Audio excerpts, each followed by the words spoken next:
Bonjour mes frères et sœurs du continent africain. Être l'aîné, c'est être l'enfant chéri de ses parents. Mais chez nous, c'est souvent signe de responsabilité lourde. Je suis l'aîné, j'ai élevé ma fratrie. C'est notre sujet du jour, maternelle d'Afrique. Mais avant, chef Olivia.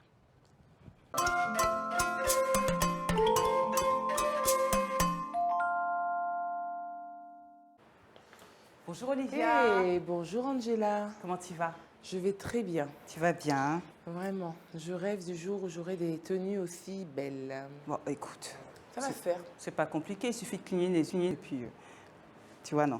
Voilà. Alors, tu sais, aujourd'hui, on va répondre à Samira, qui nous écrit depuis Kissidougou en Guinée. Ah, en Guinée. Ouais. Guinée-Bissau, Conakry. Je pense que c'est Guinée Conakry. Tu sais Conakry. comment on dit bonjour en malinké? Ça, sincèrement, je sais pas. Écoute, les gens de la rédaction, les filles de la rédaction disent que ça se dit, on dit Isoma. Isoma, c'est Oui. facile. Si vous êtes en Guinée, dites-nous hein, si c'est bien comme ça qu'on dit. Hein. Isoma. Ouais. Coucou. Alors, Samira, qu'est-ce qu'elle nous dit? Mon mari guinéen mangerait du gombo tous les jours, mais ce légume n'a pas de succès auprès de mes enfants. Une recette pour faire plaisir à toute la famille? Qu'est-ce qu'on propose? On va Qu'est-ce faire qu'on un... fait? Parce que c'est vrai que nous, on a tendance à manger de la viande et tout ça, mais on va faire un ragoût de patates douces, gombo. Parce Ok. que tu vas voir, le gombo, je suis sûre que tu auras des choses à nous dire dessus. Ah oui, justement, Parce puisque tu que- dis ça, j'en profite, je vais faire mon petit focus. Vous savez, comme j'aime les focus, je vais faire mon focus sur le gombo, effectivement. Alors, sur la tablette, vais voilà. faire, ouais, Donc, je vais premièrement, plutôt dans le éplucher gombo, il faut savoir la que patate tout douce se d'abord. mange. Ses feuilles vertes, ses tiges, ses graines et ses fruits. Il permet de normaliser le taux de graisse dans le sang. C'est bon pour nous qui mangeons assez gras, vous savez, dans la sous-région là. Il est riche en antioxydants, en fibres alimentaires solubles et il a donc un effet bénéfique sur le cholestérol. Ah, Ouais. c'est- ah oui, Il c'est- assure le bon fonctionnement de l'appareil digestif en facilitant le transit intestinal. Donc, avis aux constipés de le naissance, gombo, apparemment. moi mangez qui du suis- gombo. Il aide aussi à réduire l'asthme et les risques de diabète. Moi qui suis Enfin, pas fan. attends, tiens-toi bien. Enfin, il est riche en vitamines K, magnésium, cuivre, vitamines B2, B3, B6, B9 et C. Non mais attends, Ah, attends, je vais en c'est couper fort un. ça quand même, hein. Vraiment. Alors, Ah oui. tu sais qu'on peut aussi utiliser le gombo traditionnellement. Ouais. On l'applique sur la peau pour traiter le psoriasis, l'eczéma Ah. et d'autres affections de la peau. Ah ben ça, c'est parfait. Bon, la recette, vous la trouvez sur les réseaux sociaux et effectivement, je retrouve les invités. Voilà, à tout à l'heure.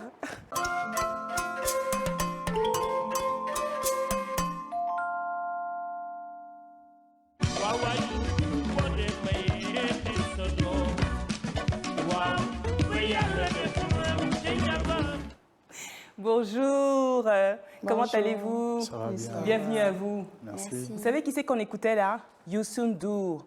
Et vous savez que Youssou N'Dour, il était l'aîné d'une famille de 9 enfants. Et dans cette chanson qui s'appelle Tam, il décrit que quand maman est inquiète, elle l'appelle l'aîné. Quand papa est inquiet, il appelle l'aîné. Après la maman et le papa, c'est l'aîné qui décide. Et j'en sais quelque chose parce que je suis l'aîné d'une grande famille. C'est pas seulement je suis l'aîné de mes petits frères, je suis l'aîné, je suis la première petite fille de mon grand-père. Ce qui fait que quand je suis arrivée là, c'était un grand événement dans la famille et du coup des responsabilités sur les épaules que moi je n'ai pas demandé, je suis juste arrivée là. Et j'entends encore mon papa qui me disait mais il n'y a pas plus tard qu'il y a 3 jours, mais c'est toi l'aîné, c'est toi, donc c'est toi l'aîné, c'est toi qui dois prendre cette responsabilité-là. On va parler de ça aujourd'hui. On vous a posé la question sur les maternelles d'Afrique. On vous a demandé si vous aviez la responsabilité de vous occuper de vos frères et sœurs. Et vous êtes 70% à vous occuper de vos frères et sœurs et 30% pour qui les parents s'occupent de tout. C'est énorme quand même à 70%. On en parle aujourd'hui. Alors aujourd'hui, je reçois Doji. Doji, vous êtes togolais, vous avez 34 ans, vous êtes économiste, vous êtes célibataire sans enfant. C'est bien ça? Oui, c'est ça. Bienvenue à vous. Alors, Rita, vous êtes rwandaise, vous avez 23 ans, vous êtes entrepreneur en couple et maman de Eliana qui a 18 mois. Oui. C'est ça? Oui. Merci beaucoup. Je reçois enfin Madame Angélique Dussabé. Vous êtes psychologue, vous êtes rwandaise aussi, donc on a deux collègues là. Hein. Et vous nous faites le plaisir de revenir sur le plateau des maternelles d'Afrique. Merci d'être là. Merci beaucoup. Alors, je vais commencer avec vous, Doji. Oui. Vous êtes l'aîné d'une fratrie de 8 enfants. Exact. Qu'est-ce qui explique qu'à un moment donné, vous vous êtes occupé de cette petite famille? Il se fait que, bon, à mes 23 ans, notre papa est parti tôt. on a décidé en famille que ce soit l'aîné qui prenne la responsabilité de gérer cette famille-là. Vous aviez 23 ans. 23 ans. Donc, vous aviez l'âge que vous avez là aujourd'hui. Oui. Donc, votre papa s'en va et vous devez vous occuper de vos 8 frères et sœurs. Qu'est-ce qui se passe en ce moment dans votre tête? Là, j'avais mes projets, je devais continuer mes études à l'étranger. Tout a été chamboulé. Bon, il fallait refaire le programme de ma vie. Hein. Il fallait refaire le programme, c'est-à-dire m'organiser maintenant pour pouvoir prendre soin des frères et sœurs. Parce qu'au-delà de tout, les ressources sont limitées parce que le papa était là, il donnait quand même des choses. Il pouvait aider pour la gestion de la famille, mais là, ce qu'on a, ça ne nous suffit plus. Donc il faut prendre le contrôle, la gestion, comment s'organiser, et pour que tous les petits frères et sœurs puissent quand même arriver à un certain niveau de vie. D'accord, donc une grosse responsabilité. Hein. Exact. Et pour vous, Rita, vous nous expliquiez en préparant l'émission que vous avez commencé à vous occuper de vos frères et sœurs très jeunes. C'était à quel âge? J'avais 12 ans quand la petite est née, la première, celle qui me suit directement. Donc j'étais en classe de 5e, c'était pendant les vacances qu'elle était née, il y avait la semaine culturelle à l'école. Donc comme elle était née, je n'ai pas pu participer, donc j'étais celle qui était à l'hôpital avec maman, laver le bébé, l'habiller, faire les tracas. Vu que maman avait eu une césarienne, donc elle était en réanimation, donc c'était moi qui devais m'occuper d'elle. Je ne savais rien des bébés, mais je devais apprendre, forcément. Qu'est-ce qui a fait que... Pourquoi c'était vous? Pourquoi? Bon, parce que tout d'abord, on n'a pas de famille ici, toute la famille est au Rwanda, donc il n'y a que maman et moi et le papa. Le papa, il est commerçant, donc il n'y avait personne. Maman n'a pas vraiment d'amis, de copines, donc c'était sur moi que tout reposait. Donc c'était forcément moi qui devais m'occuper des petits. Il n'y avait personne pour rester à l'hôpital avec maman. À 12 ans? Oui. Et donc, je le dis, hein, c'est un peu normal qu'à 12 ans, on ne sache pas s'occuper d'un bébé, comment vous dire. À 12 ans, normalement, on a d'autres préoccupations. Donc, vous dites que vous ne pouvez pas aller à l'examen parce que... Non, c'était la semaine culturelle. La semaine de l'école. culturelle de Oui. l'école, d'accord. Vous n'avez pas pu y assister, il fallait Non. que vous soyez À l'hôpital avec la maman. assuré des responsabilités d'adulte. Oui. Et vous avez continué à vous en occuper, du coup? Oui, jusqu'à ce qu'elle grandisse, vu que maman devait aller au marché pour vendre. Donc, après être rentrée de l'hôpital, je suis restée avec le bébé à la maison toute la journée jusqu'au soir. Ça a été pareil avec le petit frère aussi lorsqu'il est arrivé.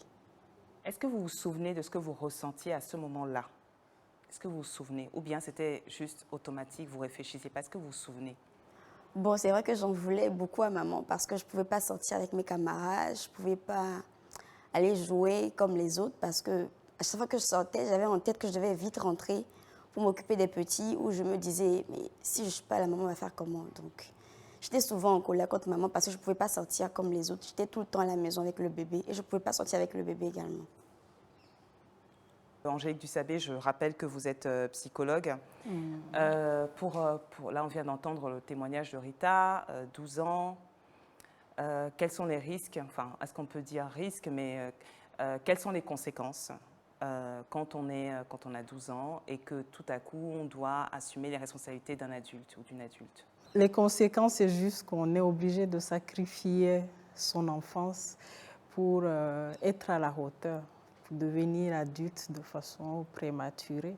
Et je pense que les aînés, d'une manière ou d'une autre, que ce soit de façon précoce ou avec un âge un peu plus, ils arrivent d'une manière ou d'une autre à s'en sortir. Parce que oui, même si ce n'est pas dans le cas où on est sœur, d'une manière ou d'une autre, lorsqu'on est l'aîné, on a la charge de ses petits frères. On te demande, il faut garder ton petit frère, il faut le surveiller, pourquoi il a fait ceci, tu regardais où? Donc, ça responsabilise vite les enfants. Voilà. Est-ce que, je vous pose la question à tous les deux, Doji et Rita, quand je vous dis sacrifice, qu'est-ce que ça résonne en vous, Doji? Sacrifice, pour moi, ça voudrait dire une partie de ma vie que j'ai consacrée à élever mes frères et sœurs. J'aurais pu consacrer ce temps à faire d'autres choses, parce qu'au-delà de ça, j'ai aussi des projets personnels, mais que j'ai sacrifiés pour cette responsabilité-là. Est-ce qu'à un moment, vous avez senti Et je vais revenir à vous, hein, Rita. Est-ce qu'à un moment, vous avez senti un moment un peu d'injustice? Oui, bien sûr. Parce que au premier abord, ce n'est pas mon rôle en fait. Et certes, on est né d'une famille, mais le papa doit être présent, la maman doit être présente. Mais là, je perds papa et quelques mois après ma maman. Du coup, j'en ai voulu un peu au monde par rapport à tout ça. Pourquoi moi? Pourquoi c'est à moi que ça arrivait? Moi, je ne comprenais rien en fait. Dodji, vous avez quand même beaucoup de frères et sœurs. Donc, ce n'était Oui. pas juste un, deux, il y en avait 8 quand même. Oui, oui, Donc, c'est toute une organisation. toute une organisation, exact, effectivement. Et donc, comment vous vous êtes organisé? Côté financier, j'ai pris la responsabilité de gérer quelques biens immobiliers que notre père avait. Ça ne suffisait pas. Les petits frères et les petites sœurs, on les a enlevés de l'école privée pour les ramener au public parce qu'on ne pouvait plus. On a eu des coupures au niveau de le petit déjeuner parce que si on donnait 100 francs avant, ce n'est plus 100 francs, mais c'est 50 francs. Donc on a dû réaménager tout, se serrer les coudes, essayer d'avancer comme ça. Je vais revenir vers vous parce que j'ai d'autres questions à vous poser. Mais Rita, le mot donc sacrifice, qu'est-ce que ça résonne en vous? Bon, pour moi, le mot sacrifice, c'est que j'ai fait taire beaucoup d'ambition. Parce qu'après mon bac, je voulais faire médecine normalement. Et j'avais postulé pour une école au Sénégal. J'avais été reçue. Mais là, maintenant, il fallait trouver l'argent du billet d'avion, tous les tracas. Et quand j'en avais parlé à ma mère, la première chose qu'elle m'a dit, mais tu vas me laisser où avec les enfants? Donc, elle m'a directement dit, mais tu ne peux pas partir. Tu es ma seule famille ici. Si tu pars, je fais comment avec les enfants et tout. Donc, j'ai dû choisir autre chose qui ne me plaisait pas pour pouvoir rester au Togo avec maman. D'accord. Rita, donc là, c'était un énorme sacrifice. Quand je vous dis injustice, qu'est-ce que vous pensez? Bon, c'était injuste, c'était vraiment injuste, mais en même temps, j'essaie de la comprendre parce que c'était mon rôle. Elle était seule au Togo, n'avait personne, donc j'essayais quand même de la comprendre, mais ça me faisait encore plus mal quand je voyais des camarades avec qui j'étais, avec qui on avait les mêmes projets, qui sont partis. C'est un truc qui me faisait mal, mais bon, j'ai fini par l'accepter comme ça. D'accord. Je voudrais qu'on écoute une de nos fidèles téléspectatrices qui se reconnaît aussi beaucoup dans vos histoires. Elle s'appelle Denise et elle nous a envoyé une vidéo depuis Yaoundé. On l'écoute. Bonjour les matinées d'Afrique. Je suis Denise et je vis au Cameroun, j'ai 31 ans. Alors, pour ma petite histoire, j'ai eu à m'occuper de mes frères à l'âge de 23 ans après le décès de maman. Et pour tout vous dire, ça n'a pas du tout été facile. Au point où j'ai perdu 20 kilos en un an. Et j'ai vécu un stress vraiment énorme, vraiment très fort. Mais grâce à l'amour et au soutien de mes frères, on a pu tenir le coup. Aujourd'hui, ils sont tous grands, quoique je les vois toujours comme mes enfants. Et aujourd'hui, j'arrive à être très fière de moi parce que j'ai vraiment tenu le coup et je suis arrivée jusqu'au bout. Merci. Au revoir. Alors, Dodji, qu'est-ce que vous pensez de ce que vient de dire Denise? Est-ce que vous reconnaissez dans ses propos? Oui, je me retrouve exactement dans ce qu'elle a dit. Il y a beaucoup de sacrifices, mais au-delà de tout, arriver à la fin, si on fait un retour par rapport à ce qu'on a fait, on est fier quand même d'avoir contribué, d'avoir aidé nos frères et sœurs pour avancer en fait. Et vous, Rita? Oui, je me retrouve parfaitement parce que c'est vrai qu'au début, c'est stressant. Mais quand je vois leur joie, quand je leur fais quelque chose, ou tous les efforts que je fournis, ils me le rendent bien avec leur affection, donc ça va. Et vous êtes maman aujourd'hui. Alors, Oui. vos frères et sœurs sont comme vos enfants aussi. Oui, exactement. C'est ça, hein? Oui. Et pour vous, Dodji? Oui, exactement. C'est ma famille en fait. C'est pour ça que j'arrive pas vraiment à les laisser à partir loin. D'accord. Alors, après tout ça, il y a un moment, on a envie de dire stop, non? Oui, on a envie de dire stop. Mais on est en Afrique. même si on dit stop, demain, si un de mes petits frères ou ma soeur vient me voir, je suis obligé de réagir. Du coup, l'une des responsabilités est que eux, chacun d'entre eux puisse arriver à un certain niveau où on ne viendra pas te voir chaque fois pour te soumettre tout le temps des petits soucis. Et donc, vous disiez en préparant l'émission qu'à un moment, vous avez réuni tout le monde. Qu'est-ce que vous avez dit? Là, il faut que ça s'arrête. Genre que chacun, parce qu'aujourd'hui, après 11 ans, il n'y a que le Benjamin qui n'a pas encore la majorité.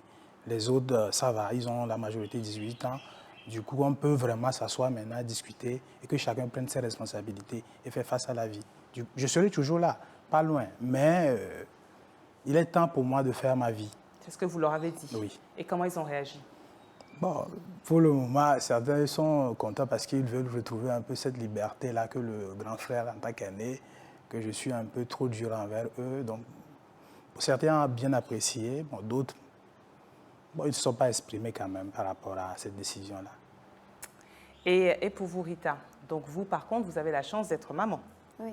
Donc, quel impact ça a eu sur votre vie privée? Bon, sur ma vie privée, il n'y a pas quand même grand-chose. C'est vrai que je ne pouvais pas avoir de petite amie parce que je n'avais pas le temps.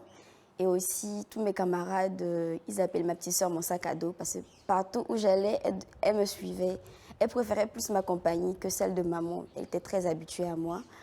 Et aussi, bon, ça a été un plus parce que je m'occupe aisément de ma fille parce que c'est une expérience que j'ai eue, 2 bébés déjà. Donc, c'est comme mes petits bébés. Ils sont pas grands, mais c'est toujours mes petits bébés. Donc. Est-ce que vous avez eu envie de dire stop, vous aussi? Oui, à un moment donné, j'ai vraiment eu envie de dire stop, mais quand je vois ma mère, tout ce qu'elle a traversé, tout ce par quoi elle est passée avec les petits... Bon, même si tu as envie de dire stop, tu dis stop, mais en cachette. Tu ne peux pas dire stop. Ils sont encore petits, donc jusque-là, j'ai encore du chemin à faire avec eux. Donc. Ils ont quel âge? La petite a 10 ans, le petit a 8 ans. Donc vous vous sentez encore responsable? Oui. Très bien. Angélique Dussavet, pour conclure, quel conseil vous donneriez à ces grands frères et grandes sœurs pour qu'ils puissent trouver l'équilibre entre vie familiale, vie privée, vie personnelle? Merci. Je dirais que je comprends un peu la situation parce que je suis l'aînée aussi de ma famille et à un moment donné, j'ai pris aussi soin de mes petits frères. Je pense comme tous les aînés d'ailleurs. Et le conseil que je peux leur donner, c'est d'apprendre à se retirer un peu de ce rôle. Ils sont parents parce qu'à la fin, ils finissent par s'imposer aussi ce rôle à eux-mêmes. Où on se regarde, on s'étudie, et si je fais ci, et si je fais ça. À un moment donné, il faut franchir le pas et se lancer. Et ne pas penser que les petits frères sont un frein à ce qu'on soit épanoui, à ce qu'on soit... qu'on puisse créer une famille, qu'on puisse avoir une vie privée. Je pense que le fait d'être modèle, de transmettre ce qui est positif est déjà passé. C'est vraiment très tôt que ça se fait. Et lorsqu'ils ont déjà, ils grandissent, lorsqu'ils ont le modèle, il n'y a plus de frein à ce qu'on passe, on pense à sa vie privée, quoi. Donc, même dans votre vie privée, vous serez toujours le modèle parce qu'en ne vous engageant pas, vous les entraînez aussi à ne pas s'engager. Donc, je pense que les frères ne sont pas un frein à ce qu'on puisse avoir une vie privée épanouie. Merci. C'est une très très belle conclusion. Ce que je comprends moi dans tout ça, c'est le don de soi, le sacrifice. Ce que je retiens avant tout, c'est que c'est de l'amour. C'est de l'amour en tant qu'aîné. On se sacrifie certes, mais on donne beaucoup d'amour et on en reçoit aussi beaucoup de la part de nos petits frères et de nos petites sœurs. Et je remercie vraiment ces 2 témoins d'être venus déposer comme ça leur histoire personnelle sur le plateau. J'espère que ces histoires vous inspireront. J'espère que vous, parents qui nous regardez, vous comprendrez comment dire, que les enfants doivent rester des enfants avant tout, que ce n'est pas pour rien qu'on dit enfant, qu'on dit parent, qu'on dit adulte. Et puis que si parfois, si la vie nous joue des tours, si la vie fait qu'il y a un des parents qui disparaît ou un des parents qui est un peu moins apte, l'entourage, les oncles, les tantes, les sœurs, les adultes qui nous entourent, eh bien, soyez attentifs, soyez bienveillants, soyez accompagnez les aînés. Ne les regardez pas, ne les jugez pas. Ils n'ont pas à avoir ces responsabilités. Ils le font très bien. Ils font comme ils peuvent et ils le font très bien. Voilà. Merci beaucoup, Dodji. Merci, Rita. Merci, Angélique Dussabé, d'être venue partager vos histoires sur le plateau des Maternelles d'Afrique. Et vous aussi, si vous avez des remarques, si vous avez des retours, des commentaires à partager, n'hésitez pas à nous les envoyer sur les réseaux sociaux. Nous avons besoin de vous pour une prochaine émission. Mon enfant est hyperactif, votre enfant est hyperactif et vous ne savez pas comment l'aider. Venez partager votre expérience. Et tout de suite, dans la rubrique « Elles l'ont fait », je vais retrouver une femme au parcours exceptionnel. À bientôt, à tout de suite.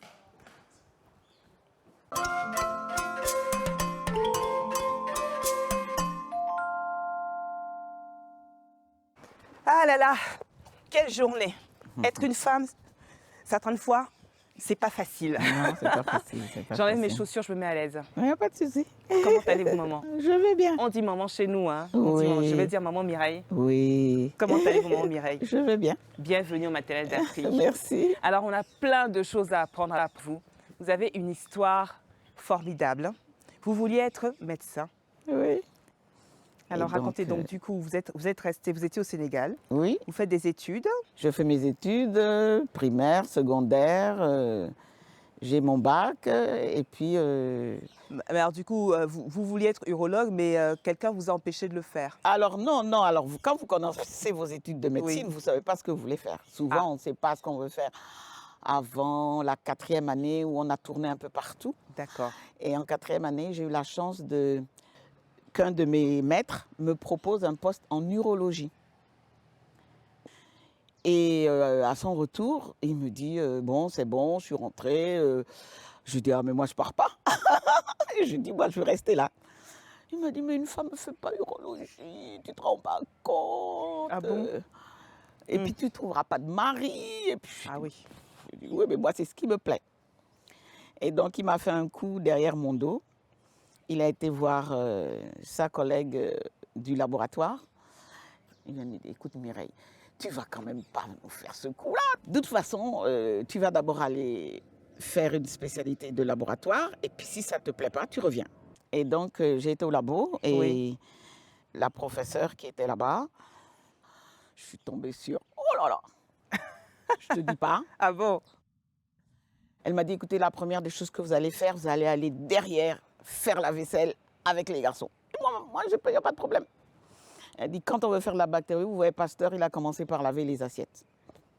Et dès qu'elle arrivait, elle faisait ses lectures avec mes aînés et elle m'interdisait d'assister à ce qui devrait être mon métier. D'accord. Mais comme moi, je suis une petite coquine, j'ai toujours été coquine. Une ou deux fois, je me glissais derrière, j'arrivais plus tôt pour finir ma vaisselle avec les garçons. Et puis, je me plantais donc dans le laboratoire. Alors, elle était obligée de faire les lectures devant moi. Et un matin, je suis partie de chez moi à 5 h du matin. Je suis arrivée au labo, j'ai fait toutes les lectures, j'ai fait exactement ce qu'elle faisait, j'ai écrit dans les livres. Et donc, j'avais tout fait. Et elle arrive donc à 7 h. Et puis, elle dit, Thérèse, vous avez déjà fait les lectures? Elle dit non. Il dit, comment vous n'avez pas fait les lectures? Elle dit, mais c'est Mireille qui les a faites. Ah bon? Ah non. Mais qui lui a appris? Je lui dis, vous? Elle me dit, je vous ai appris ça où? J'ai dit, mais je vous ai regardé faire. Et c'est comme ça qu'au bout de 3 mois, j'ai été dire à mes patrons, tout compte fait, je vais rester là-bas et je vais devenir professeur. Waouh. Et vous êtes devenue la première femme africaine bactériologue, c'est ça? Oui, c'est comme ça qu'on dit. On dit bactério-virologiste. Bactério-virologiste. Voilà. Donc là, ici, j'ai déjà 3 élèves agrégés. Magnifique. Et c'est qui le professeur Thatcher? Ah, ben c'est une dame qui ne se laisse pas faire, qui n'aime pas qu'on lui marche sur les pieds, qui, bon, non, je pense pas, je sais pas, mes étudiants m'ont toujours appelée Madame Thatcher. Maman Mireille, merci beaucoup. Merci pour ce bel échange. Ça fait du bien. Merci pour ce que vous avez fait. Merci pour ce que vous êtes. Merci beaucoup. Voilà. Alors là, en fait, j'ai un peu faim parce que cette conversation m'a creusé. Le chef Olivier a concocté un ragoût de patates douces et gombo. Je vais aller écouter ça avec les enfants. Okay. À bientôt. À bientôt. Ils vont venir vous chercher. Merci beaucoup. Au revoir. Au revoir.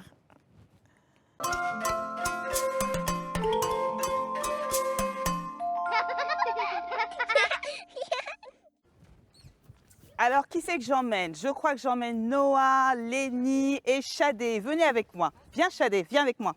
Venez, venez, venez, venez. Alors. Viens, Chadé, tu vas te placer. Viens, ma chérie. Il doit se placer au milieu. Elle se place au milieu, magnifique. Alors, les enfants, regardez. Ce matin, j'étais avec Chef Olivia et elle nous a préparé ceci. Est-ce que vous reconnaissez des choses dans ce plat? Dites-moi. Qu'est-ce que c'est ça? Est-ce que vous savez ce que c'est ça? Oui. Pomme de terre. Une pomme de terre, ça pourrait être une pomme de terre. Patate douce. C'est une patate douce. Et là, j'ai autre chose à deviner. Je sais.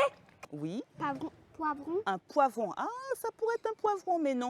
Ça, c'est un gombo. C'est ce qu'on va faire. Si tu veux le Moi, goûter, je mange la sauce combo. tu manges la sauce gombo, tu aimes ça? Et vous allez goûter, vous me dire, qu'est-ce que vous reconnaissez? Hop là. Ah, alors dis-moi, qu'est-ce que tu manges là? Lénie, qu'est-ce que c'est ça? Je ne sais pas. C'est le gombo? C'est le gombo. Est-ce que c'est bon? Ouais, c'est bon.